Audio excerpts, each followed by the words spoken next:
माधोपुर गांव में सीमा अपनी चाची बिमला और चाचा बलदेव और उनकी बेटी पूजा के साथ रहती है। सीमा जब 8 साल की थी तो उसके माता पिता गुजर गए थे। अपने माता पिता के गुजरने के बाद वो अपने चाचा चाची के साथ रहती है। बिमला सीमा को बिल्कुल भी पसंद नहीं करती।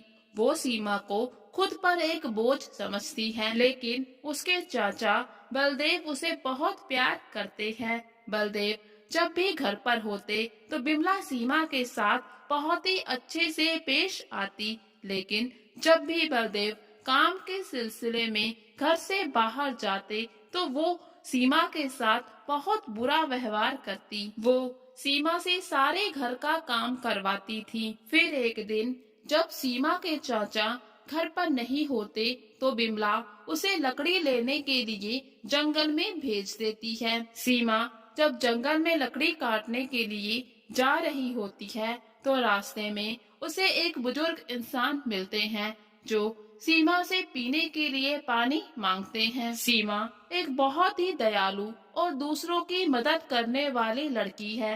वो बिना कुछ सोचे समझे उस बुजुर्ग आदमी को पीने के लिए पानी देती है। असल में वो बुजुर्ग आदमी कोई साधारण व्यक्ति नहीं होता, वो जंगल का राजा होता है जो सीमा की नेक दिली से खुश होकर उसको बहुत सारे सोने के आभूषण देता है, जिसे लेकर सीमा घर पहुंचती है। और जब ये सब कुछ उसकी चाची देखती है तो हैरान हो जाती है और विमला का व्यवहार सीमा के प्रति बिल्कुल बदल जाता है। अब वो उससे बहुत ही प्यार से पेश आती है। सीमा अपनी चाची को सब कुछ सच सच बताती है कि कैसे जंगल में उसे जंगल के राजा मिले जिन्होंने पीने के लिए उससे पानी मांगा और बदले में उसको इतने सारे सोने चांदी के आभूषण दिए। इतने सारे आभूषण देखकर विमला के मन में लालच आ जाता है।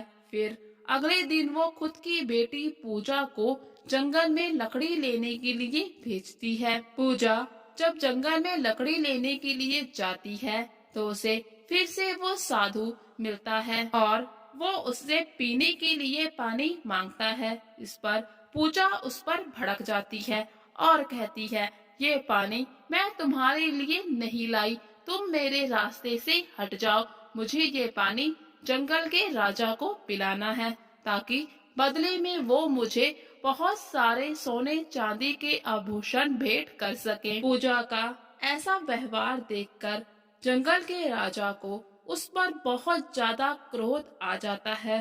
फिर वो अपने असली वेश में आते हैं और पूजा को श्राप देते हैं कि वो उसी समय पत्थर की हो जाए। पूजा का पत्थर से बना हुआ शरीर उसके घर पहुंचता है।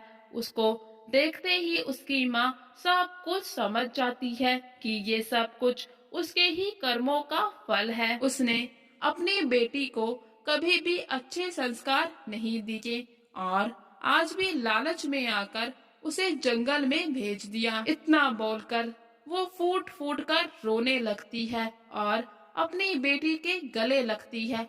जैसे ही वो अपनी बेटी के गले लगती है तो वो भी पत्थर की मूर्ति बन के रह जाती है। इतने में पूजा के चाचा जी वहाँ पर आ जाते हैं और ये सब कुछ देखकर सिर्फ इतना कहते हैं कि बुरे कर्मों का हमेशा बुरा फल मिलता है।